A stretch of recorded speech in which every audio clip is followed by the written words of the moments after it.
belajar yakin kepada Allah ini nggak bisa sekaligus, bertahap. Bahkan bisa dibilang ini kayak proyek seumur hidup kita ya. Karena iman kita yang belum sempurna aja udah yazidu wa yanqus. Yazid mungkin cuma 1%, yanqusnya 50% gitu ya. Padahal iman baru 30%, jadi minus. Giliran ada masalah kayak nyalah-nyalahin Allah, meragukan kebesaran Allah, mulai mempertanyakan ketentuan Allah, sehingga kita cas lagi seminggu sekali ngecas. Mudah-mudahan charging iman di dalam tongkrongan kita ini jadi fast charging, jadi cepat naikin iman kita kepada Allah. Karena memang akad kita dengan Allah itu adanya di sini. Kalau di sininya belum beres, masih ada ragu, berarti kita nggak punya akad apa-apa dengan Allah. Dan kalau nggak punya akad apa-apa dengan Allah, kita nggak bisa minta apapun kepada Allah. Nah, kita juga nggak percaya sama Allah terus mau minta apa. Makin kuat imannya, makin kuat bondingnya dengan Allah, makin besar keajaiban dan kejutan yang Allah kasih dalam hidup kita. Iman level para anbiya, nanti munculnya mukjizat. Iman level para solihin, munculnya karomah. Iman level kita kalau yakin muncul maunah. Kalau imannya masih labil dan lebih sering ragunya daripada yakin, berarti kita nggak punya MOU apapun dengan Allah Subhanahu Wa Taala. Sehingga kalau nggak punya MOU, nggak akan berlaku janji makhraja rizki min haitsu la yahtasib yaj'al lahu min amrihi yusra. Itu kan hanya berlaku buat siapa? Orang yang yakin kan? Wa may yattaqillah yaj'al lahu makhraja wa yarzuqhu min haitsu la yahtasib. Wa may yattaqillah yaj'al lahu min amrihi yusra. Wa may yattaqillah yukaffir anhu sayyi'atihi wa yu'zim lahu ajra. Jadi cuman kalau kita takwa kepada Allah, dan salah satu di antara makna takwa iman. Karena takwa ini judul besar. Kalau di breakdown, akarnya adalah iman, pohonnya adalah taat, buahnya adalah rahmat, ampunan, kebaikan, banyak buahnya. Tapi akarnya iman. Alam tara kaifa daraballahu mathalan kalimatan thayyibah asluha thabit wa far'uha fis sama tu'ti ukulaha kullahinin biidzni rabbiha. Asluha thabit, kata sebagian besar ulama tafsir tentang asli dari asluha sabit. Aslul itu jadi bahasa Indonesia, asal jadi asal. Kan bahasa Arabnya asl atau aslu. Asal terus jadi bahasa Indonesianya karena nggak bisa bilang asal jadi asal, asal-asalan. Asluha, asalnya sabit, akarnya kuat. Dan apa akar dari kalimat itu? Akarnya adalah iman. Akarnya adalah iman. Far'uha, cabangnya, pohon sampai cabang-cabangnya menjulang ke langit. Maksudnya ta'ah, ketaatan. Istiqomah, komitmen. Dawam, konsisten. Itulah pohon dan cabang-cabangnya. Terus tu'ti ukulaha kullahinin biizni rabbiha. Buahnya, ukulaha, hasilnya itu adalah kebaikan hidup, ampunan dosa, rahmat, berkah, pertolongan, kejutan-kejutan. Itu buahnya. Tetap aja asalnya adalah, bibitnya adalah iman. Makin kuat akarnya, makin besar pohonnya. Makin besar pohonnya, makin banyak dahannya. Makin banyak dahannya, makin banyak pula buahnya ketika panen. Jadi itu analogi yang sangat sederhana tapi dalam. Jawami'ul kalam, bisa ditafsirkan dari berbagai macam dari berbagai macam angle. Sehingga kalau kita pengen hidup kita nyaman dalam kondisi sarro atau darro, ya berarti balik lagi kepada asalnya apa? Ajaban li amril mu'min. Balik lagi kepada iman. Ajaban li amril mu'min. Inna amrahu kullahu khair. In asabathu sarra syakara fakana khairallahu, in asabathu dharra sabara fakana khairallahu. Walaysa dzalika li ahadin illa lil mu'min. Itu enggak akan dirasain kecuali oleh orang yang beriman. Kalau orang yang tidak beriman, mungkin kalau sarro dia akan syakaro, dia berbagi, dia share sama orang lain. Tapi begitu darro, dia yai'as, dia berputus asa, akhirnya tindak bunuh dirinya tinggi. Orang-orang yang gak beriman, dalam kondisi nyaman, kehidupan mereka itu bagus. Akhlak mereka, karakter mereka, sikap, attitude mereka itu sopan, bagus, disiplin, keren lah pokoknya di negara-negara maju gitu kan. Tapi begitu darra, ada masalah, bunuh diri. Bete dikit, bunuh diri. Gak enak badan, males banget hari ini bunuh diri, bunuh diri. Jadi terlalu rapuh gitu. Kenapa terlalu rapuh? Karena kata Nabi, walaisa dzalika li ahadin illa lil mu'min. Karena dia gak beriman, sehingga gak ada yang dipegang sama dia ketika dia mau jatuh. Jatuh aja. Makin tinggi dia mendaki, pas jatuh ya makin parah nasibnya. Karena kenapa? Karena ketika dia jatuh, dia kehilangan banyak hal karena dia ngedakinya udah tinggi. Misalnya karirnya bagus, tiba-tiba ada masalah, akhirnya dia stres banget, bunuh diri, loncat dari gedung, tabrakin diri ke MRT misalnya, dan segala macam lah kasus-kasus bunuh diri yang tinggi di negara-negara itu. Kenapa?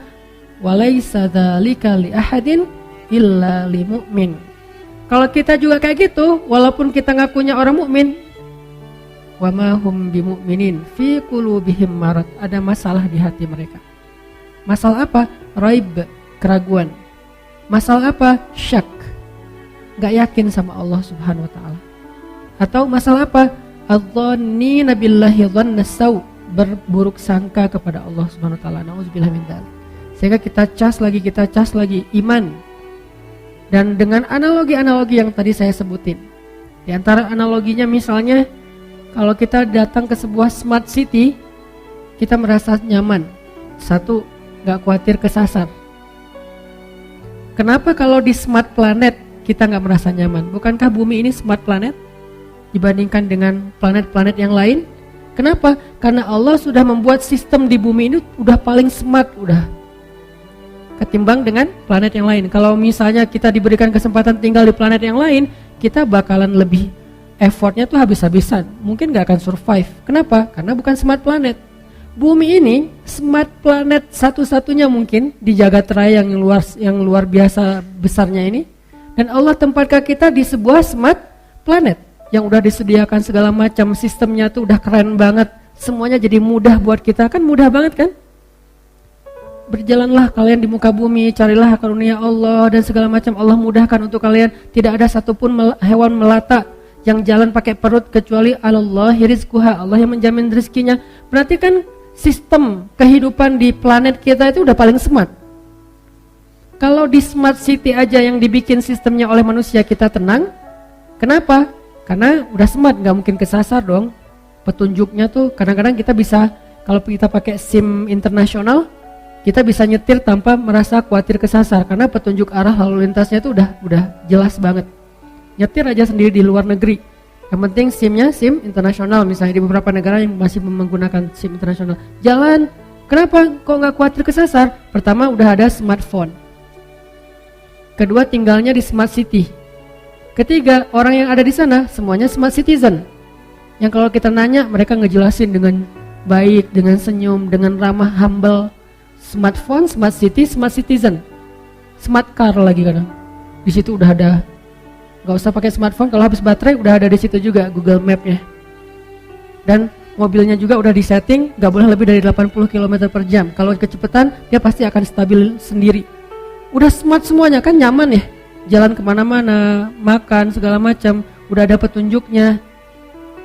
Allah menempatkan kita di smart planet dengan bahasa apa?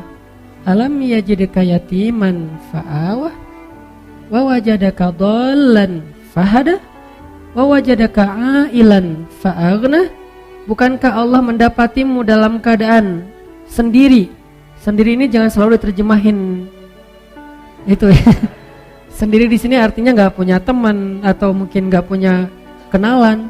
Alam yajidka yatiman, sendiri banget. Fa'awah, Allah datangkan keluarga. Dan keluarga di sini bukan cuma status, tapi dengan ikatan kasih sayangnya. Tiba-tiba ada seseorang yang paling mencintai kita, lebih daripada dirinya. Siapa? Ibu. Allah utus ibu untuk kita. Allah utus ayah untuk kita. Allah utus keluarga untuk kita. Allah utus pasangan untuk kita. Bertahap. Pertama ibu dulu. Kemudian ayah.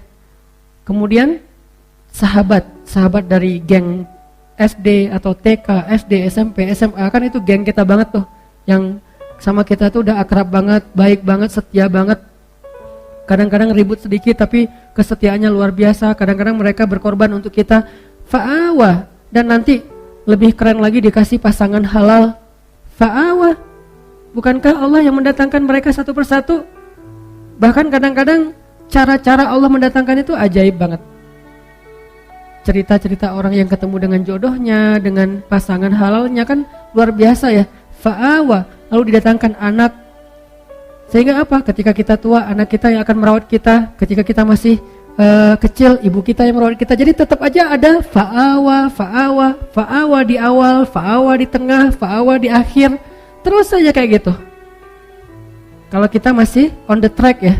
Karena kalau kita melencang nanti kita sendiri yang nggak dapat tempat ya, orang yang akan menjaga kita. Kayak misalnya sebutlah yang saya pernah datang aja ya, negeri lain saya nggak tahu. Kayak di Jepang, orang-orang yang sudah usia lanjut ditaruh di mana sama anak-anaknya? Di panti jompo. Kenapa? Karena anak-anak di Jepang itu nggak sanggup merawat dan merawat orang tuanya, sehingga mereka lebih rela membayar para perawat daripada ngerawat sendiri. Rata-rata kenapa banyak perawat Indonesia di Jepang? Karena Jepang ini butuh banyak perawat untuk orang-orang jompo.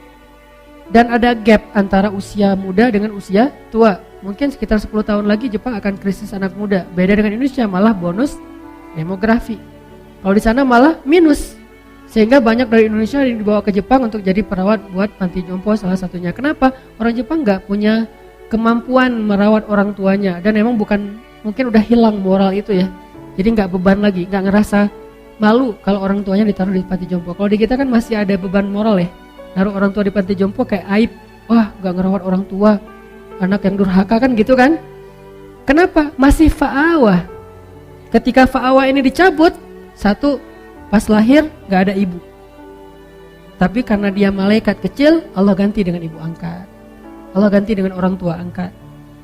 Fa'awah dicabut, teman satu persatu hilang. Yang datang bukan teman, tetapi orang yang memanfaatin kita, yang dekat dengan kita karena ada maunya. Dicabut fa'awahnya. Banyak sih teman, tapi mereka bukan sahabat. Mereka jadi teman kita karena kita masih menguntungkan buat mereka. Berarti kan dicabut fa'awahnya sama Allah. Nanti punya pasangan, kalau dicabut fa'awanya lebih sakit lagi tuh, selingkuh. Punya anak, dicabut fa'awanya sakit juga. Anak udah sukses tapi orang tuanya nggak dirawat. Maka yang menjamin kita dirawat, ada keluarga, itu Allah. Alam yajidka yatiman fa'awah, itu sistem smart planet. Wa wajadaka dhallan, bingung, Allah kasih fahada. Google Map-nya di mana? Di sini. Ditambahin satu demi satu menu map dalam benak kita, sehingga kita nggak bingung lagi. Dalam melakukan ini nggak bingung, melakukan itu nggak bingung. Satu persatu diajarkan dari mulai baca tulis, mendengar, memahami, mengenal. Bukankah itu adalah bentuk Google Map yang lebih rumit di dalam benak kita? Wa wajadaka dhallan fahada, di sini tempatnya, yang nggak akan habis baterai, yang nggak akan lost sinyal, yang nggak akan error.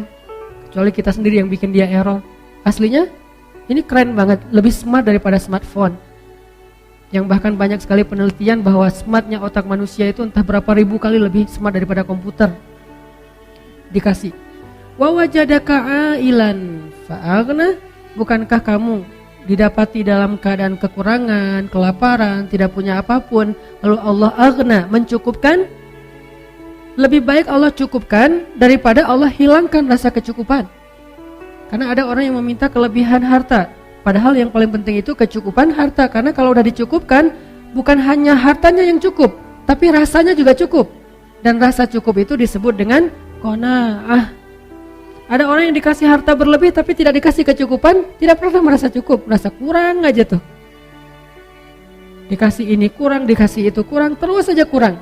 Kenapa? Karena tidak dikasih diangkat kecukupan dalam diri dia. bukan diangkat hartanya tetap dikasih. Siapa tahu emang hartanya itu adalah bagian dari takdir. Takdirnya emang kaya, tapi dicabut rasa cukup. Sehingga walaupun kaya, dia merasa paling miskin di dunia. Makanya dalam Islam, yang dilarang itu bukan miskin, tapi merasa fakir. Dalam Islam itu kan gak ada celaan kan menjadi orang miskin. Sehingga kalau kita kadang-kadang nyebut orang miskin itu kurang beruntung, siapa bilang? Di akhirat nanti, dalam kondisi tertentu, orang miskin lebih beruntung dari orang kaya. Dalam kondisi tertentu, dimana hisab mereka lebih ringan, masuk surganya 500 tahun lebih duluan. Tapi kalau orang kayanya jawad, karim, dermawan, mungkin surganya lebih luas daripada orang miskin. Ini kan amal ya. Famaya amal mithqala dzarratin khairan yara dan seterusnya. Artinya dalam Islam miskin itu enggak tercela, miskin itu enggak rugi. Yang rugi dan tercela itu fakir. Makanya kita keliru dalam menerjemahkan miskin lebih dekat kepada kekufuran. Enggak kayak gitu kalimat hadisnya. Kadal faqru ayyakuna kufra. Hampir-hampir, seringkali, kadang-kadang orang fakir ini dekat dengan kekufuran. Fakir ya, bukan miskin. Kalau miskin, Nabi berdoa minta jadi orang miskin. Ya Allah, jadikan saya hidup sebagai orang miskin, matikan sebagai orang miskin, bangkitkan bersama orang miskin. Nabi dekat dengan orang-orang miskin. Bahkan Nabi pernah duduk di antara geng orang miskin, terus mereka lagi makan kodit, roti kering yang kalau mau dimakan harus dicelupin ke air. Nabi bilang, saya anak perempuan yang biasa makan kodit, berarti saya juga orang miskin sama kayak kalian, biasa aja kali, nggak usah terlalu sungkan gitu. Akhirnya mereka pada ya udah, Nabi juga sama kayak kita. Yang dilarang itu fakir, karena doanya apa? Wa a'udzubika minal faqr. Aku berlindung kepadamu dari fakir. Apa fakir? Selalu ngerasa kurang. Dicabut fa'aghna, dicabut rasa cukup dalam hatinya. Dan bisa jadi orang fakir itu orang yang berlimpah harta, bukan orang miskin, tapi orang kaya, tapi dia fakir.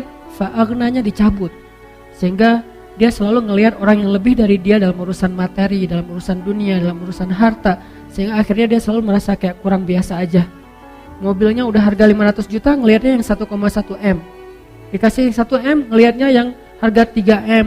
Kasih 3 M, ngelihat yang punya pesawat pribadi yang harganya ratusan M. Udah punya pesawat, ngelihat yang punya kapal pesiar pribadi yang harganya sekian triliun. Nggak akan pernah selesai kalau kayak gitu. Dia jadi pengusaha misalnya dia udah kayak punya beberapa produk gitu. Ngelihat orang lain yang usahanya lebih gede dari dia, yang bikin perumahan. Udah bikin perumahan, ngelihat orang lain yang bikin tol. Udah bikin tol, ngelihat orang lain bikin bandara. Udah bikin bandara, ngelihat orang lain punya pulau. Kapan selesainya? Ini dicabut aghna, rasa cukup. Sedangkan smart planet, sistem yang Allah bangun itu, wa wajadaka ailan fa'aghna. Allah lihat kamu, Allah dapati kamu dalam keadaan kekurangan, aghna, Allah cukupkan. Dan itu lebih keren loh kalau dicukupkan daripada dikayakan. Karena ada yang dikayakan hartanya tapi tidak diberikan kecukupan batin, tetap aja dia merasa kurang. Dan fa'aghna ketika Allah cukupkan, analoginya Allah simpan harta kita di sisi Allah, nanti pas kita butuh Allah kasih. Kan saya sering ngasih analogi kayak kita nyimpan uang di bank kan. Kita kan tenang, nyimpan uang di bank 100 juta, 1 miliar, sekian miliar, tenang kan? Kenapa? Karena kita percaya uang kita di bank itu gak hilang. Catatannya tuh rapih. Dan kita dikasih misalnya rekening koran kalau kita minta, atau kita bisa cek secara online. Dan kapanpun kita butuh kita bisa ambil. Bisa ditarik di ATM, bisa digesek di kasir, bisa juga langsung datang ke banknya. Jadi kita gak khawatir. Di mana aja kita bisa gesek, kita bisa transfer dengan cara online. Di luar negeri juga kita bisa gesek karena ada beberapa logo yang memang kita bisa pakai. Sehingga kita kemana-mana gak bawa duit banyak, pede gak? Kita punya tabungan 1 M di bank. Pakai kartunya, kartu yang standar internasional. Bahkan kalau perlu yang modelnya tuh gold atau platinum yang bisa ditarik angkanya gede-gedean. Terus kita ke luar negeri nih, ke Singapura aja yang dekat. Kita cuma bawa uang ya sebutlah 2 juta, 3 juta yang sebetulnya untuk belanja mungkin kurang. Kalau ada butuh apa-apa, bayar hotel apa segala macam kurang. Tapi kita bawa kartu, tenang gak teman-teman? Tapi kan kita gak punya uang cash, tapi kan ada kartu. Gitulah kita dengan Allah. Jangan lihat apa yang kita pegang, lihat apa yang tersimpan di sisi Allah. Masalahnya percaya nggak sih sama Allah? Ini nggak fair nih. Ke bank kita percaya, ke Allah nggak. Kan yang disimpan di sisi Allah sama jaminannya dengan bank, bahkan lebih dahsyat, lebih kuat jaminannya. Allah nggak pernah ingkar janji, Allah nggak mempersulit kita, dimudahin kok. Buktinya apa? Yuridullahu bikumul yusra wala yuridu bikumul usra. Allah pengen memudahkan kalian, nggak pengen nyusahin kalian. Kan capek kalau kalian harus nyimpen duit kalian sendiri, nyimpen harta, terus nanti ribut di antara ahli waris, ribut di susah di antara kalian sendiri, nanti kecolongan, kemalingan, ke segala macam. Biar aku aja yang nyimpen, kata Allah.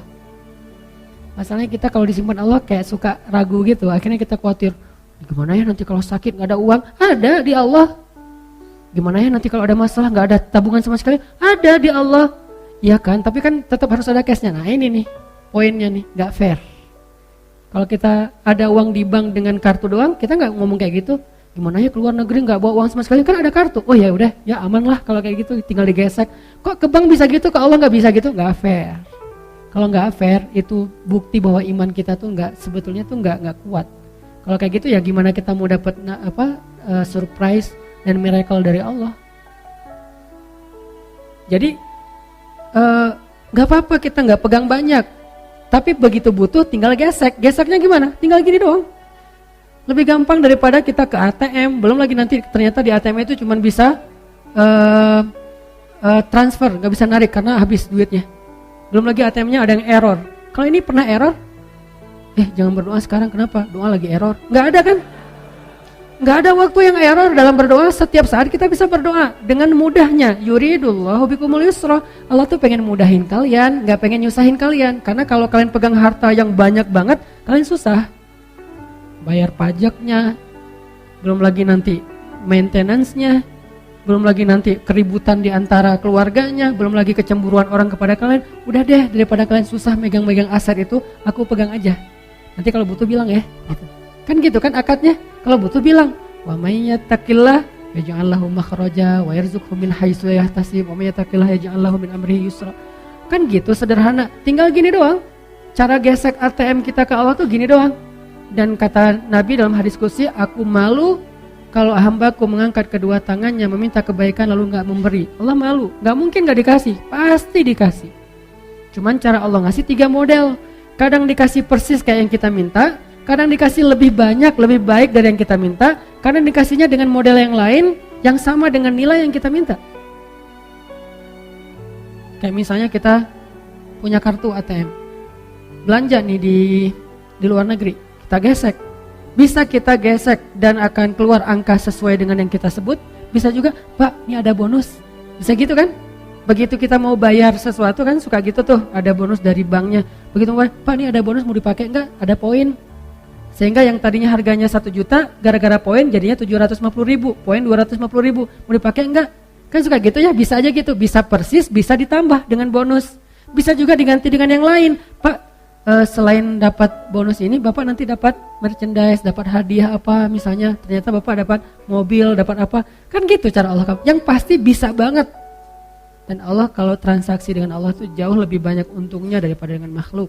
Karena Allah ghaniyun, maha kaya, gak akan kekurangan harta Allah. Sehingga tinggal gini doang. Masalahnya kita gak terlalu yakin dengan ini, lebih yakin dengan ini. Kalau bawa kartu yang bisa diginiin kita pede. Kalau gini kita nggak pede. Ini masalah iman. Kenapa kita nggak pede dengan ini? Emangnya Allah nggak ada? Ada. Tapi kenapa nggak percaya? Ya gitu deh. Nah ini nih jawabannya nih. Istafti qalbak. Tanya ke hati kalian masing-masing kata Nabi. Istafti qalbak. Tanya ke hati masing-masing. Akadnya tuh di sini. Kalau kita pede kayak gini sama dengan pedenya gini, iman. Lihat nanti keajaiban banyak banget dalam hidup kita. Tapi kalau yang kayak gininya agak ragu-ragu, ya sih, tapi kan butuh gini juga. Enggak. Gini, ada gini, enggak ada gini, terserah deh. Yang penting gini nih, cara biar tabungan kita banyak di sisi Allah, beramal soleh aja terus. Kadang langsung di cashin, dibayar sama Allah, kadang nanti ditabung dulu sama Allah. Saya udah beramal Ustaz, tapi enggak ada buktinya. Lagi ditabung sama Allah, kamu enggak butuh sekarang soalnya. Nanti pas butuh, tinggal gini, Allah kasih. Tapi kan Allah enggak secepat itu ngasihnya. Siapa bilang? Manusia aja bisa instan, masa Allah gak bisa? Jangan sampai kita menganggap manusia bisa lebih dari Allah. Ini bukan teori rububiyah, uluhiyah, asma dan sifat. Ini praktek langsung ke dalam hati kita. daripada kita hanya terjebak dalam teori, hafal semua teori rububiyah, hafal semua teori uluhiyah, tapi begitu dikasih pilihan hidup, bingung, ragu, mana rububiyahnya. Saya tidak mengangkat dari sisi angle rububiyah karena itu materi kuliah, materi kampus, materi calon ulama. Ini angle praktis aja deh buat kita dalam praktek kehidupan sehari-hari. Bisa enggak kita yakin dengan ini, seyakin ini? Kalau bisa lebih dari itu lebih keren lagi. Mungkin bertahap, enggak langsung bisa lebih deh. Minimal fair, sama. Aduh, lupa bawa dompet. Aduh, hari ini belum sholat sunnah misalnya. Jadi kayak enggak ada modal gitu. Coba kalau hari ini kita ngeluarin harta kita fisabilillah, semudah kita investasi yang kita percaya banget dengan korporatnya, dengan perusahaannya. Kalau kita bikin kerjasama dengan manusia, biasanya bagi hasilnya berapa? Sebutlah 60-40 ya. Kita kerjasama, kita dapat 60% dari hasil. Atau yang modalnya konvensional, kita dapat paling tinggi, jarang lah gitu, 5% dari modal. Itu tuh jarang banget. Rata-rata ya 1, sekian persen atau 2%, bahkan kurang dari 1%. Deposito lah misalnya. Kita naruh uang kita 1 M, tiap bulan misalnya nanti kita dikasih tuh 3 juta. Berarti berapa persen? 0, kan? Karena 1%-nya 10 juta ya. Berarti 0, sekian. Nggak sampai 1%. Kita percaya, naruh duit kita di deposito, kemudian tiap bulan kita tunggu aja, oh nambah 1,3 juta. Bulan kedua 6 juta, bulan ketiga 9 juta, bulan ke-6 udah bisa beli motor. Gitu kan kita mikirnya. Kenapa kalau ke Allah kita ragu? Udah kasih aja ke Allah. Allah balikinnya tuh bukan 0,%, 700 kali lipat. Masalahnya kita, ya sih, itu untuk masalahnya tuh. Malah kasih aja deh, ntar Allah ganti. Enggak, buktinya enggak 700 kali lipat karena disimpan. Coba kalau dikasih 700 kali lipat blek cash, kita kewalahan nyimpennya. Ntar kita susah sendiri. Kan Allah bilang, yuridullahu bikumul yusra. Allah pengen mudahin kalian. Jadi dikasih tapi disimpan sama Allah. Kamu enggak percaya sama saya? Kan gitu kan pertanyaan Allah harusnya kan ya? Percaya Allah, yaudah deh enggak apa-apa, Allah aja yang simpan. Udah disimpan sama Allah. Nanti pas butuh tinggal gesek. Ya Allah, yang kemarin boleh dicairkan dikit enggak? Itu kan hadis tentang 3 orang yang terkurung di dalam gua kan? Ya Allah, dulu saya pernah gini, dulu saya pernah gini, dulu saya pernah gini. Boleh enggak saya minta sekarang balasannya? Kalau engkau ridho, Allah balas. Itu hadis sahih. Berarti boleh dong kita beramal terus ditabung di sisi Allah. Nanti someday ketika kita butuh, kita tinggal bilang dengan bahasa kita. Walaupun enggak sevulgar itu sih, ya Allah dulu saya ada amal ini, boleh enggak sekarang saya ditolong sedikit, dengan pastinya Allah menyimpan lebih banyak lagi pahalanya. Pahala itu bukan kalimat teman-teman, pahala itu berbentuk. Bahasa Indonesia yang lebih tepat itu pahala, ajrun itu upah, jaza itu reward. Jadi benar-benar dikasih itu upah, reward. Cuman nggak tahu dari mana asal kata pahala, saya nggak ngerti bahasa Indonesia asal muasal pahala. Cuman kalau kita terjemahin bahasa yang lebih dekatnya, ajrun upah, ujroh, jaza reward. Dan Allah nge-reward kita banget terhadap semua amal kita, nggak ada yang nggak di-reward sama Allah. Bahkan lebih baik dari yang kita lakuin. Masalahnya gak semuanya dikasih fisik. Karena kalau dikasih fisik, satu, takutnya kita malah sombong. Aset ada di mana-mana, wah gaya gitu kan ya. Terus kita jadi malas berdoa sama Allah. Padahal berdoa itu ibadah. Ngerasa udah gak perlu berdoa juga, bisa langsung ngambil. Nah Allah pengen ngebonding kita nih. Kalau kamu butuh minta ya. Nah gak susah dah, minta sama saya juga. Tinggal gini aja pasti aku kasih kok. Biar Allah yang nyimpen. Kalau Allah nyimpan lebih aman, gak ada malingnya, gak ada errornya, gak ada manipulasinya, gak ada pajaknya. Allah yang simpan, mau yang gimana? Kalau kita percaya, ya udah deh ya Allah, sebagian besar engkau simpan aja, saya dikasih sebagian kecil aja, asal bisa punya rumah, punya mobil, punya tabungan dikit gitu ya. Nanti kalau kurang tinggal minta lagi sama Allah. Jadi kalau kita benar-benar berakad dengan Allah kayak gitu teman-teman, kayak fairnya kita berakad dengan manusia, apa sih masalah hidup kita? Baru berlaku aja banul amril mu'min. Orang mukmin itu seru hidupnya tuh, santai, woles, gak ada masalah. Ada masalah? Ya Allah, ada masalah nih. Gimana dong ya Allah, bantuin dong, langsung ditolong sama Allah. Tapi kita ngomong ke Allah tuh dengan ragu sih masalahnya. Ibarat kartu ATM, udah banyak baret-baretnya, jadi kita gesek, Pak ini nggak berlaku, oh ya udah ganti lagi yang lain, ganti lagi sampai satu kotak kartu nggak ada yang berlaku. Soalnya bukan kartu ATM yang kita kasih, kartu Game Master, nggak akan keluar duit. Jadi iman kita tuh masih belum ATM, belum ada saldonya. Kartu sih, tapi bukan saldo isinya, cuman untuk bisa main doang. Jadi coba kita bangun istafti qalbak, bertanya ke hati kita masing-masing, dan itu yang dikuatin. Di sini yang dikuatkan. Ada yang pertama mungkin masih kayak sekedar silver, terus naik lagi derajatnya jadi gold, naik lagi jadi platinum, jadi VIP, jadi preferred, jadi apalah kayak gitu-gitu. Bukankah itu selalu berlaku di dalam transaksi dengan manusia dan dengan Allah juga kayak gitu. Lahum darajatun inda rabbihim. Mereka tuh punya level di sisi Allah. Siapa? Mukmin di Al-Anfal.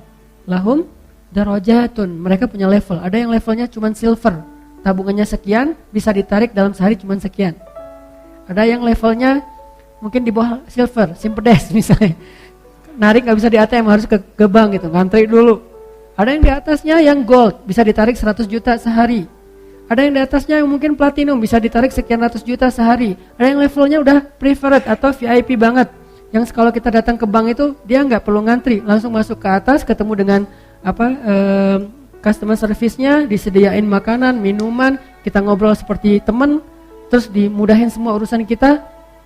Lahum darajatun, mereka bertingkat-tingkat di sisi Allah, berlevel-level, dan level itu ditentukannya di sini. Bukan berapa, tapi apa yang kita rasain dalam hati kita. Dan kita bisa ngukur diri kita sendiri deh, dari hal-hal kecil dulu. Tenang gak kalau ada masalah? Udah serahin aja sama Allah, serahin aja sama Allah, segitu. Dan dimulai dari hal-hal kecil, bismillah ketika kita jalan. Kalau kehilangan sesuatu, wah mau diganti sama Allah dengan yang lebih baik. Wah kesempatan nih, Allahumma ajurni fi musibati wa khluf li khairan minha. Allah sayang banget sama hamba kayak gini. Pas dapat musibah, langsung connect lagi dengan Allah, langsung nge-mention Allah. Kan kayak kita kalau di Instagram tuh ada masalah mention pemerintah gitu kan ya. Mention Pemkot, Pemprov, Presiden, mention apa, Pak Jokowi misalnya, Pak Gubernur, Pak Wali Kota, kan suka gitu kan. Kenapa enggak Allah dalam bahasa Instagramnya? Kenapa kita enggak nge-mention Allah aja? Ada masalah dikit, ya Allah ada masalah nih dikit, Allah langsung bantu. Seringan itu. Dan Allah tuh enggak pernah, maaf ya lama nih slow respon soalnya DM-nya numpuk, enggak ada. Emangnya manusia DM-nya numpuk? Manusia yang WA-nya tuh udah banyak banget sampai ribuan sampai enggak kebaca. Enggak, ringan buat Allah. Kullu yaumin huwa fi sya'an. Setiap hari Allah tuh sibuk ngurus kita, walakin wala yauduhu hifdzuhuma, tapi enggak capek, enggak kewalahan. Coba gabung-gabung deh ayat-ayat ini, karena sifat dari Al-Qur'an kan saling menjelaskan ya. Kullu yaumin huwa fi sya'an. Setiap hari Allah sibuk, tapi apakah Allah tersibukkan, repot? Enggak. Kata Allah, wala yauduhu hifdzuhuma. Allah enggak pernah repot, enggak pernah kewalahan menjaga, memelihara langit dan bumi.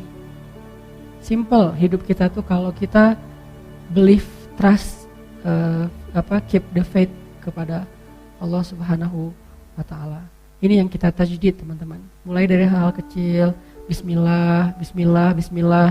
Nanti ada agak mentok-mentok dikit, hasbiyallah, la haula wala quwata illa billah. Khawatir dikit, datang teman kita, udah gak usah khawatir, ada Allah. Itu bahasa lain dari la tahzan, innallaha ma'ana. Merasa lonely gitu, mazannuka bisnain, Allahu salisuhuma. Kenapa kamu pikir kita cuma berdua, bukankah Allah yang ketiga? Terus kayak ngerasa nggak ada daya upaya, bilang hasbiyallah, cukup buat saya Allah, la haula wala quwata illa billah. Dan itu benar-benar miracle, kejadian banget dalam hidup kita kalau kita percaya.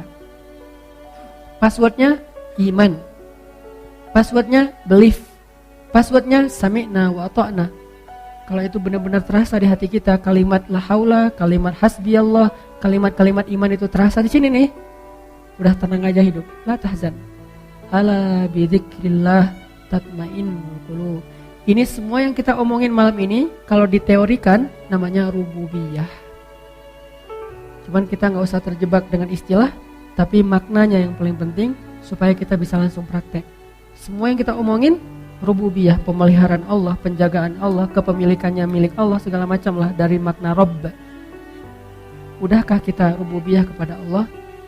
Apakah kita sudah Rabbani atau masih jadi manusia biasa? Kalau cuma jadi manusia, innal insana lafi khusr. Tapi kalau upgrade dari manusia jadi mukmin, illal ladzina amanu qad aflahal mu'minun. Manusia doang rugi, kecuali orang beriman. Beruntunglah orang yang beriman. Mudah-mudahan iman ini kita jaga terus teman-teman. Kita tingkatkan, kita perbaharui, kita cas supaya kita punya ATM yang levelnya makin naik, sehingga nanti kalau kita butuh apa-apa kita tinggal gesek aja, ya Allah, ya Rabbi, ya Rabbana, ya Ilahi, atau apapun bahasa doa kita, Allah akan berikan keajaiban dalam hidup kita. Jangan sampai kita berpikir lebih gampang dengan manusia daripada dengan Allah. Enggak, sebaliknya. Kalau kita punya kemudahan dalam urusan dengan manusia, itu karena Allah mudahkan. Karena Allah lembutkan hati orang itu. Karena Allah ikat hati orang itu dengan kita. Kalau enggak juga susah. Ada orang yang enggak kenal siapa-siapa, tiba-tiba ditolong oleh siapa-siapa, karena Allah yang mendatangkan orang-orang itu kepada dia. Itu kejadiannya banyak. Kita pernah pengalaman kayak gitu. Teman-teman kita pernah share pengalamannya tentang itu. Harusnya itu jadi tajdidul iman, cas iman buat kita, supaya semakin yakin kepada Allah.